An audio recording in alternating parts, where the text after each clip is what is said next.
Today, our guest is Donna Zajonc, who is the co-founder of TED, The Empowerment Dynamic, and a book by the same name.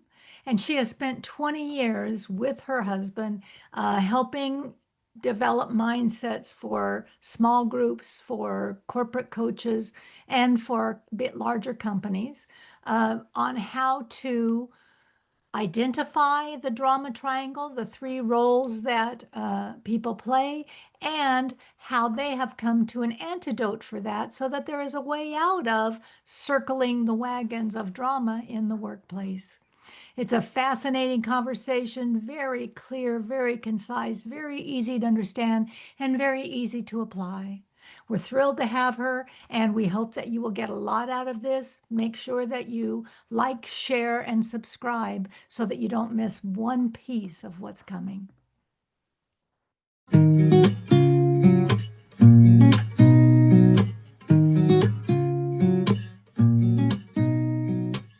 Donna, welcome. Welcome to our program. And you and I have known each other for a few years. We did some work in corporate structures around what I came through of taking people through triangle training, teach them about triangles and healthy communication. I called it culture and communication. But then we needed to take them to the next level after a year. And your programming of the TED, the empowerment dynamic, was what we took them through. I have continued to use that framework, not with nearly the success you have, but I'm curious today, in today's world, with women who are over 40, who are still trying to move in an equitable world, how those tenets of moving from the drama triangle to the creator possibilities, how that builds resilience for us in ways we might not have thought of. Yes. Well, thank you. Thank you, Kim, for that kickoff here of our conversation. I'm happy to be with you. And the question you ask is a big one. How about we start with what we mean by the triangles and the basics so that we can have your listeners come along with us when we shorthand the framework that you and I both know really well. One of the reasons I love this work, I mean, I've been in the world of professional coaching for 25 years now this year. And no surprise, my background in mental health nursing, it is all together in terms of how do we reflect our relationship with ourself? Because until we really are self-aware, deeply self-aware with how we see ourselves and the relationship and conversation we have with ourselves, we could go externally working with others, whether it's an activist or whether it's family members. We could go into an automatic state and not be aware of how we're relating. So with that setup, what this work is about is starts with Dr. Stephen Karpman in the late 60s. We were both alive then, but I didn't know about Dr. Karpman's work and the empowerment, the drama triangle until sometime after that. And basically what he did is he named the three ways we human beings respond to anxiety and things we don't like and don't want. And with that naming, he created a simple way, a fairly simple way to be able to activate our inner observer of where are we at any moment. So the first thing he said was, we tend to feel like a victim to whatever we don't like. And we step back and we go, oh, poor me, I'm hopeless. And it's a victim role. It's not who we are.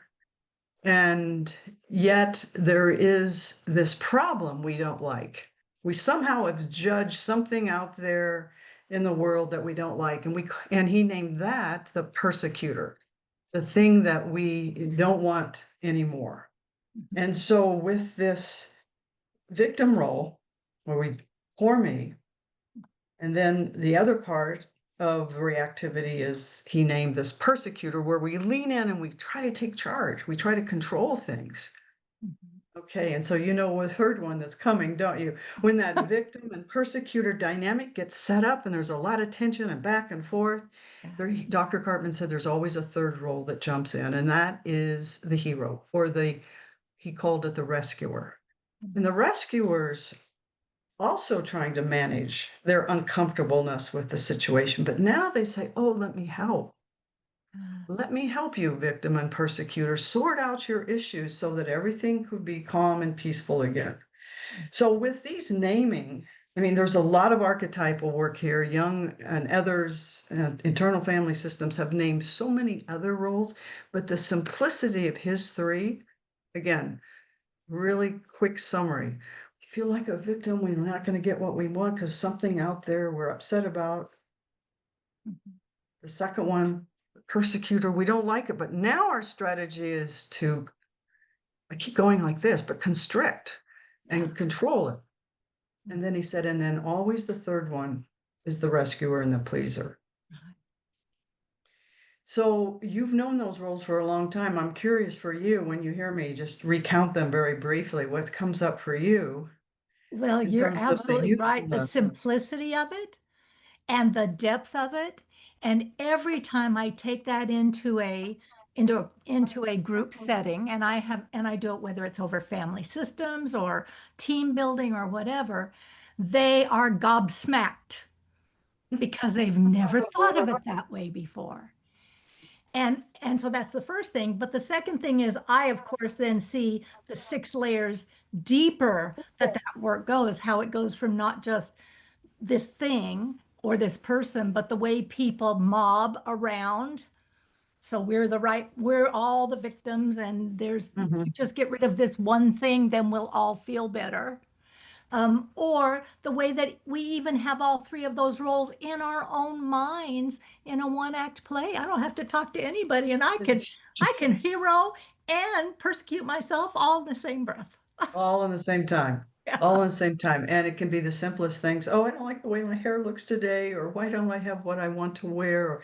And then we persecute ourselves because 'cause we're not good enough, and this is why Dr. Cartman's triangle, it's one of the 2 triangles that we're speaking about today, and it's downward focus. So the energy is downward, and we call it the drama triangle, because when we're racing around the victim, persecutor, rescuer roles, and we can play all 3 of them in a second, Yeah. um, we get stuck in problem focus, Uh-huh. reactivity, anxiety, or fear based. There's something all 3 of these roles in us. It's not who we are.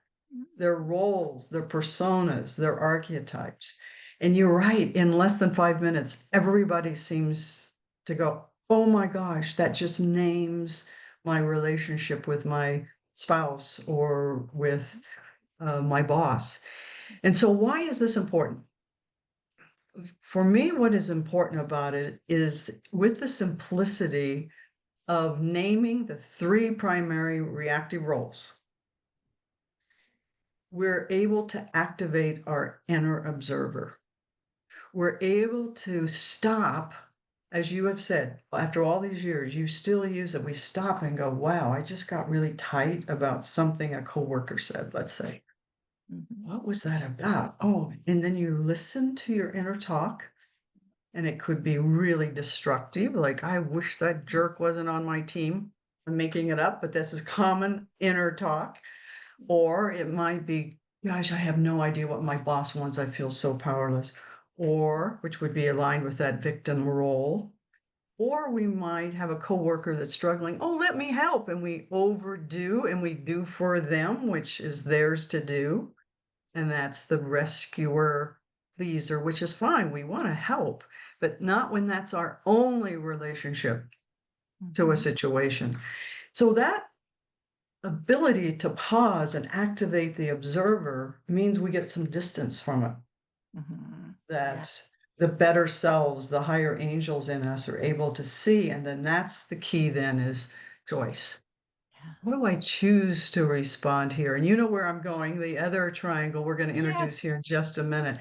But for me, that's really the power, one of the main powers of Dr. Karpman naming these reactive strategies. And that's actually important word. It's a strategy to manage what? The Thanks. anxiety we're feeling about something we've labeled as problem. Right. And Mhm.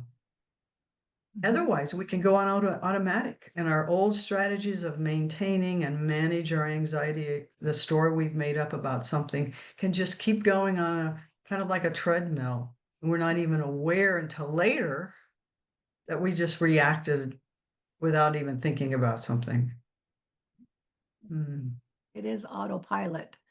I have a question I was going to hold till later, but I'm just going to ask you now before we get on to the good part of the story. Why, when they get gobsmacked, the people I work with, and Uh-huh. then they think, oh, now I understand it. And so we do a few weeks of training how to see it in action, how to see it in yourself, how to see it in other people, because we always see it in other people before we can identify it in ourselves, right? Yeah, right. And we get that, and then they think, oh, now I understand, and that solves the problem, and they're ready to be done with the training. And it's like, oh, but you haven't even practiced it at home yet. Yeah. Yeah, for sure. That's an intellectual start. And I think it's fine to start there. But Yeah. as you know, to really change and upgrade our human operating system into more effective ways to work with ourselves and with others, Mhm. we really change into a conscious choice about how we respond to the situation. And I want to go there next because where there is a place to go, not just stop doing something, Yes. but a more empowering place to go is where David and I's work the last 20 years has been. But I do want to point out an important distinction, and that is between victimhood and victimization. So our work is about victimhood, a sense of identity Mhm. of who we say we are when we're in a situation we don't like. And we take on a poor me, I'll never have what I want. Why does this always happen to me? Kind of internal conversation. That's completely different. The identity of a situation from a true victimization. And we've all, in some way, have had a true victimization. I just stubbed my toe about an Mhm. hour ago coming into the room to get ready for our conversation. And I felt totally victimized by this new chair that I didn't know stood out so far into the walkway. And I was just, yeah, feeling victimized by that Yeah. pain. That's completely different Yeah. than the victimhood we're speaking about. I had a choice about how to respond about that. Right. The other thing is the collective victimization that is so much of the topic of your podcast.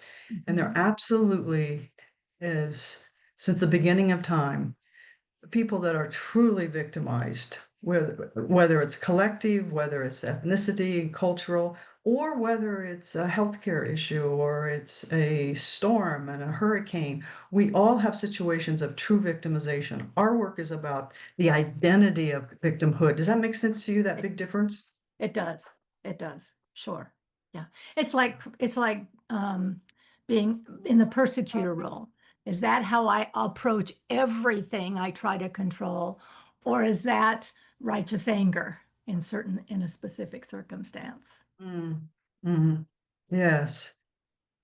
So, David, my business partner of many years and the author of The Positive Triangle, that we say is the antidote to Karpman's drama triangle, David had an epiphany 2.5 decades ago when he heard about the drama triangle and a therapy session. And he said to the therapist, "This explains my life of feeling victimized because I couldn't have children of my own, because of a divorce, and on and on." But he said, what is the positive alternative, the antidotes to these three reactive roles? And that was his epiphany.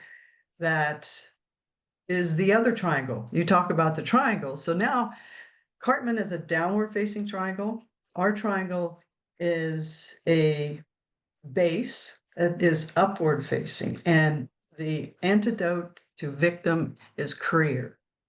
not the creator, but we are a creator in our own life. We can see our reactivity, we can choose a higher, more effective response of what we want. And this shift, this victim to creator, is huge.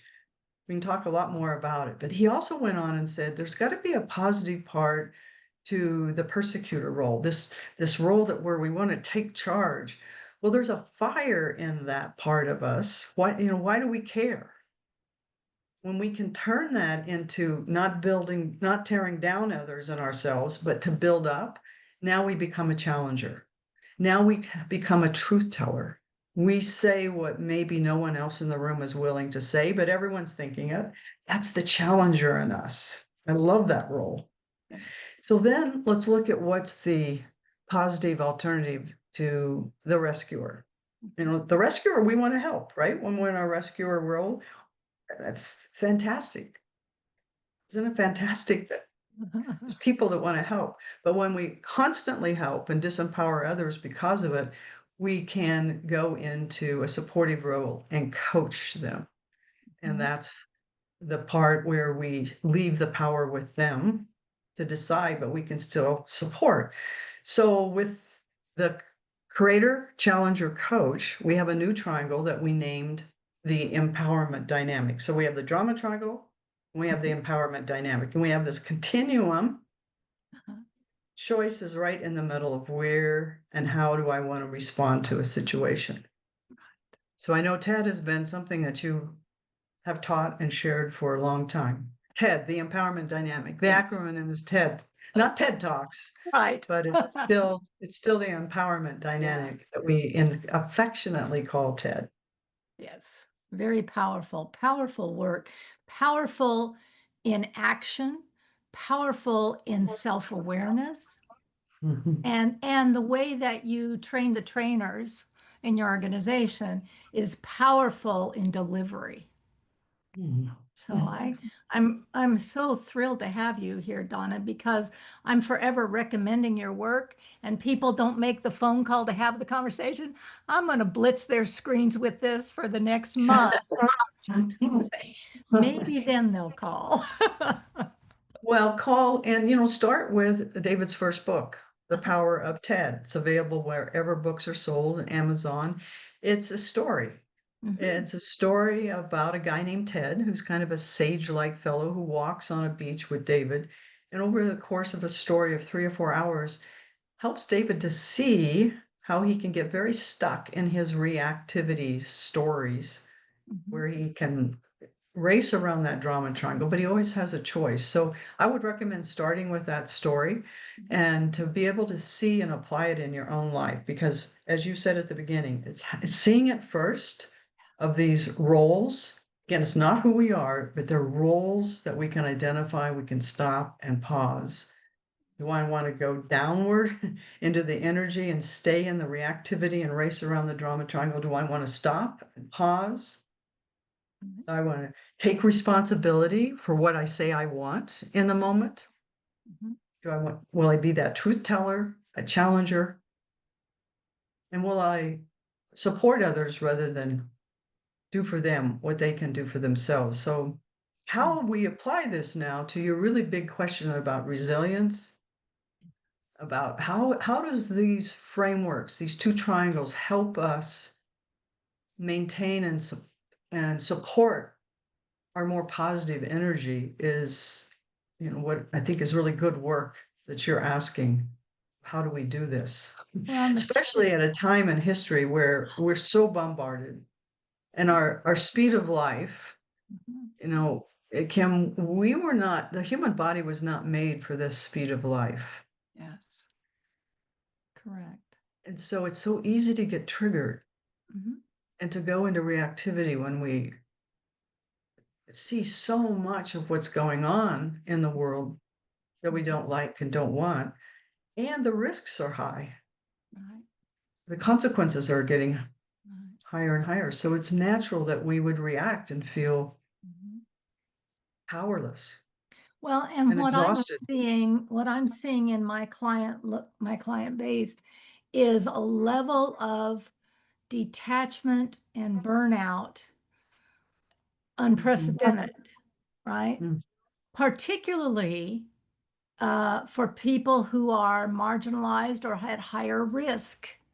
Uh, and so, and so so there's the collective, what's the collective roles? And, and, and is it enough for me to just know my internal mapping and let that touch one starfish at a time? Or is there something that somebody like me with a platform can do with those roles to exponentially expand the shift? Mm. Mhm. That'd be my Yeah, beautiful question. And I would say burnout is also maybe one of the most frequently listed consequences of today's lifestyle. But also a feeling of hopelessness that these gears of action and things that are going on around the world are going on, and I have no power Mhm. to affect them. Right. That we do have a power of our response to them. Yeah. And I often say events are neutral. Mhm. Events are neutral. It's how we respond to them and what our relationship is to that event that we create the meaning of those events. And so, yes, there's a lot going on outwardly, but until we understand our relationship with how we're making meaning of those events, I don't know how much we can contribute. We'll contribute possibly from a sense of reactivity and craving Right. for the events to be different than they are. So I feel like this framework has a huge possibility as you share them Mhm. for people to see and admit, yes, I'm feeling victimized. Yeah. I'm feeling victimized by what I see in the world.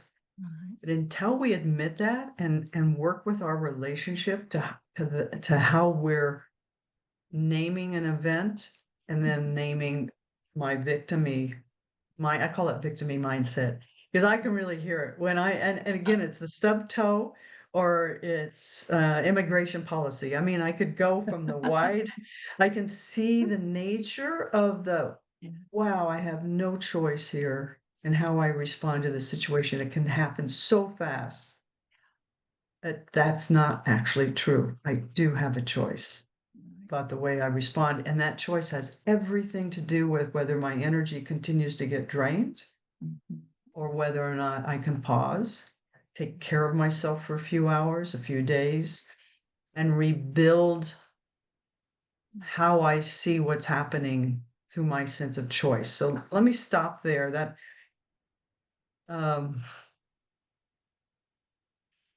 that's related to resilience for sure.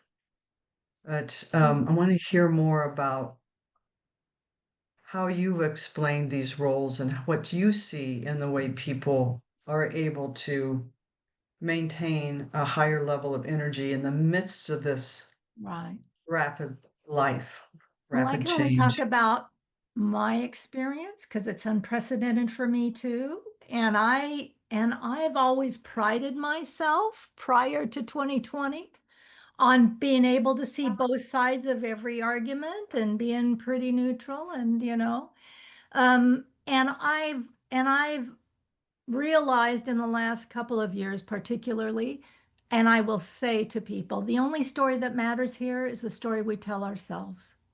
Mm. Because everything I'm going to think, feel, say, do, or purchase is Mm. a reflection of the story I tell myself. And that is my point of power.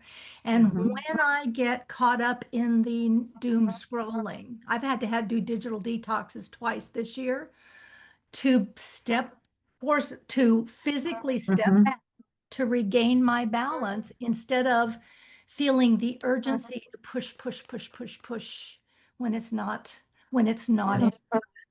Yes. keeping my balance. So Mm.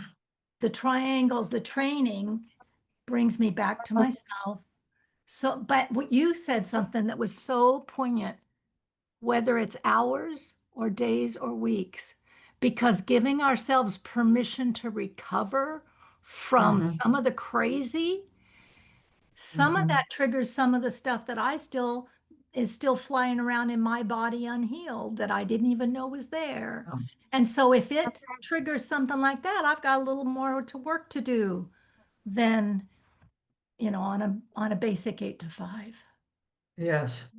Yes, I appreciate very much what you're saying. The fact that you took that digital detox twice, Yeah. it tells me that you paused and stopped and you said you had a choice, and I'm going to take action. What is it that I want here? And I'm going to make a change.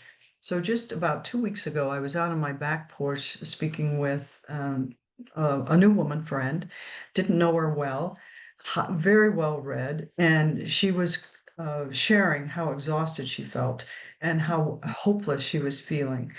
And she said, I know I just need to stop watching the news, but I can't. And I said, it is your choice to at least manage the headlines.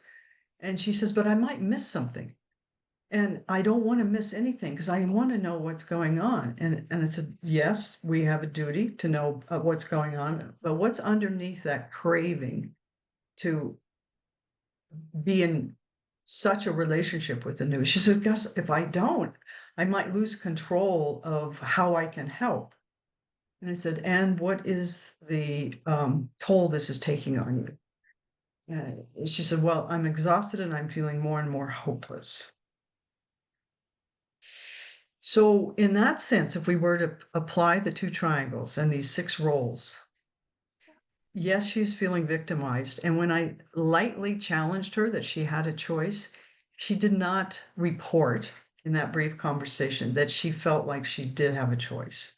And that's where the powerlessness arises in the way we describe the victim mentality.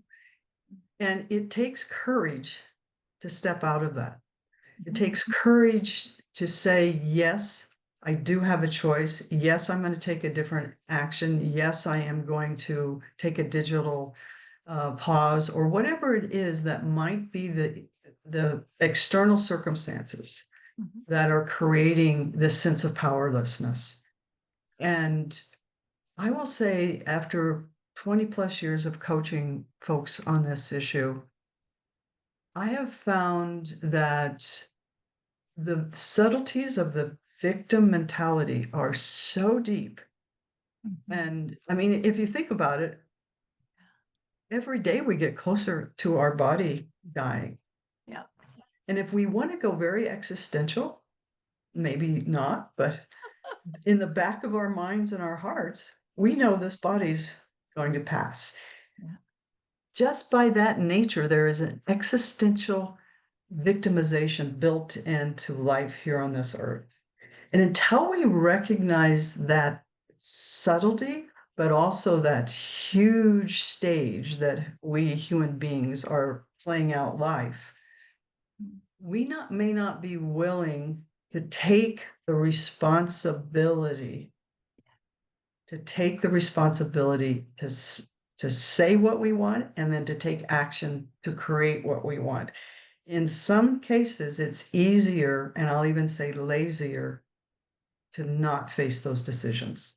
Sure. It takes courage to say what you want and then act on it.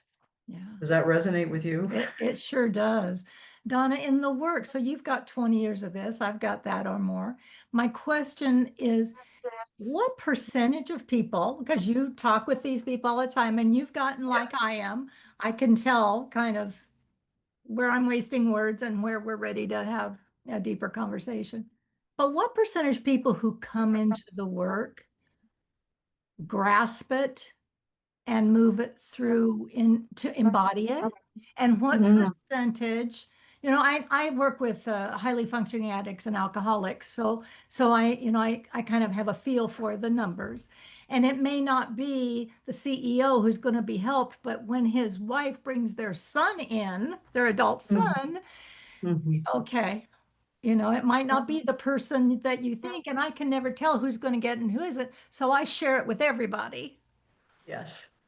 Well, what is written is, I believe Christ said, for those who have Ears to hear. eyes to read and ears to hear. So the head of learning and development at Cleveland Clinic has become a good friend, and their number one program is the empowerment dynamic that we're talking about, based upon a 3-week class they call Better Conversations. And sounds very similar to what you're doing, that when we can hear the relationship with ourself and our reactivity patterns Mhm, that the drama triangle and TED help us identify, then we can change the way we listen. Like, what am I listening for? Am I mhm, listening for problems to fix and then get to race right in and be the persecutor or rescuer, or feel victimized by, what am I listening for? mhm, Or am I listening for where I have choice and what I want to be and do? Anyway, the point of talking with him is, he said, when I read The Power of TED over 10 years ago, I just said, I don't have any drama in my life. I don't play any of those roles. And he now just laughs, because that's kind of his introductory comments when he teaches this class, because he started to see it everywhere, from the mhm, stub toe to someone in traffic that cut you off, that we're constantly making meaning as human beings of our relationship with the world. So to get back to your question, what what percent? I have no idea. But what I do know is, similar to people like Chris, who initially said, "This, I don't even get this." He saw, he wasn't awake at all to his patterns, and now it's his favorite class to teach in all of this huge hospital in Cleveland Clinic. mhm, I think we're all in a pattern of unfolding. It's very subtle, and the nuances of how we can go into a layered response and make really amazing stories of how we make meaning of life's events. So I don't know. I think there's a pattern, like a U curve, uh-huh, where a lot of a good percent of people immediately want more information. mhm. And as I mentioned just a few moments ago, there's a good percent of people say, don't show me this door. I Yes. don't want to walk through it. This Right. is a responsibility. Life happens to me, Yes. and I don't want to make any other meaning out of it. I'm not at choice, because life happens to me, not for me Right. or through me or as me, but to me. And as long as one is in that reoccurring thought pattern, it'll be a while before you're able to take Mhm, responsibility. So, yeah, I don't have a percent, but mhm. it's a continuum, I think, for sure. Even when I work with companies, and we'll get their managers together, and I remember specifically this one company, and all the managers pride themselves on being the one putting out fires, right? Got the fire Yes, extinguisher, put problem out solving. fires. Good Yeah. managers put out fires, and they are always sees themselves as the helper. And when we Yes. got a little deeper into the work, and they were able to compare the difference between a rescuer and a coach, it was like, oh. And the shift, I knew who had shifted by who could self-identify. I thought I was the rescuer, but really I'm the persecutor. Okay. Exactly. I guess that's another nuance that is a wow for people. I'm just trying to help, as Yes. you so wonderfully just pointed out. But then when you ask them to pause and consider how you totally see yourself as the rescuer and the helper, how might the others see you? This happened just maybe a month ago. I was coaching someone and they went, "Oh my gosh, they see me as a persecutor. Oh, I had no idea." And that's the moment of fire, Yeah. when that insight, and that is so common. I thought you were going to ask me a moment ago about what percent tend to I self-identify as a victim.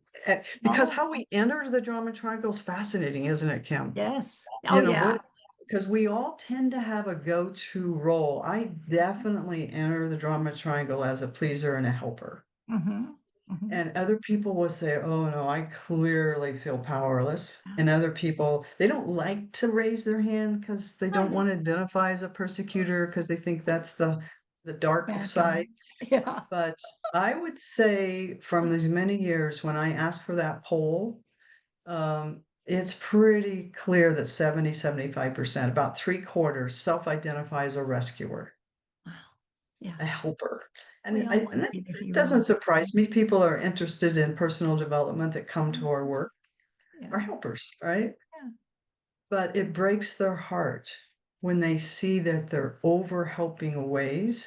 It's also called codependent, I would say. Absolutely. Over helping ways is actually disempowering others from taking charge of their own life. Mhm. And that's where I think I have more and more leaders coming to my classes who want to be more coach like, Yeah. resonating with what you just said. They know they still have to make decisions. They still need to direct their team. They still need to keep the things going, but their relationship with others shifts because they start to see others as a creator also. Right. Not only am I a creator, leaders, when they really get this, I can choose, but when I see another as also a choice, now the coaching possibility, not it doesn't have to be a professional coach, does it, Kim? We're not No. talking about, No, no. but to no, to Mentor. be more coach-like with our our Mhm. teenagers, to Yes. be more coach-like with our coworkers, with our loved ones. We Mhm. ask questions and we support, but we always leave the power with them to choose.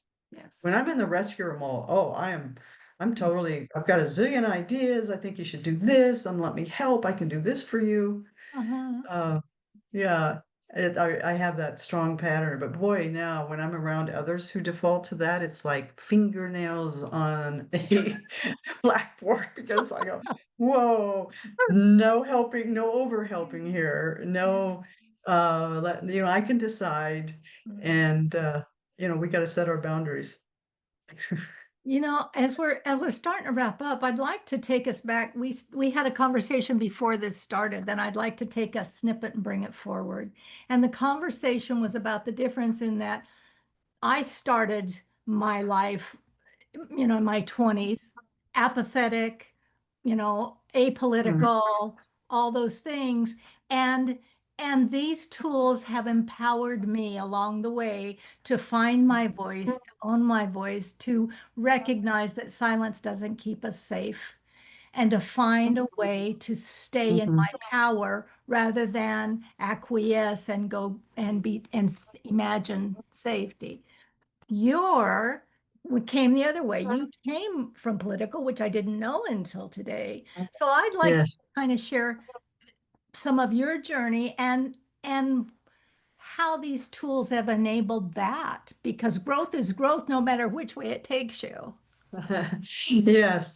Well, I started out in psychiatric nursing in my 20s and so a helper.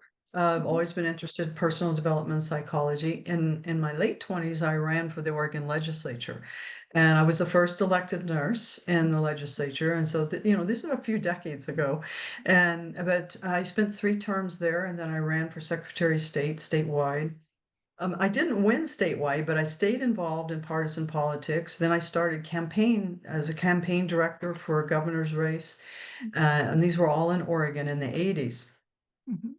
And then afterwards, after those losses, and things became more and more partisan and more polarized, I dropped out and I quit that, post-partisan depression was I where I was inhabiting, and plus started a family and went a number of other ways. So now, in the last 25 years, have moved into personal development through a different lens, through professional coaching.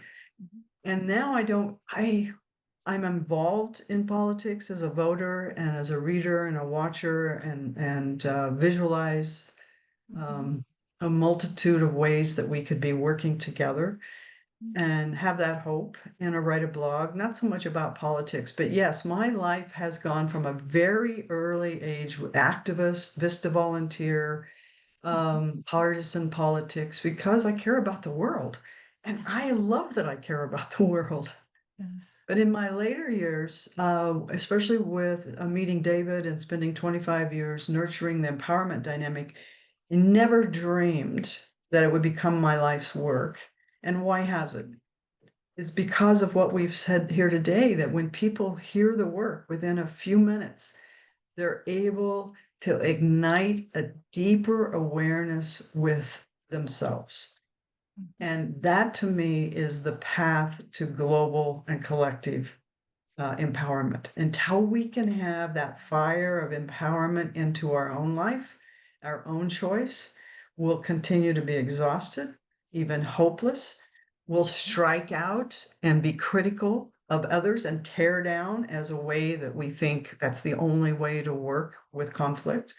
Or we may become so exhausted that we just want to lean in and help all the time, and that rescuer in us Mhm. is not received well by others, and then burnout and exhaustion. All three of the victim, persecutor, rescue roles share problem focus, Yeah. reactive in nature, trying, it's a system of managing our anxiety about the story that, or the way we've made meaning Yeah. about events.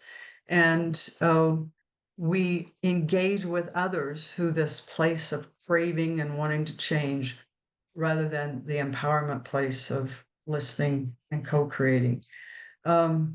So I stay now with this personal work because I see how much it's changing others and lighting others up, that they have a choice about who they want to be as a human being.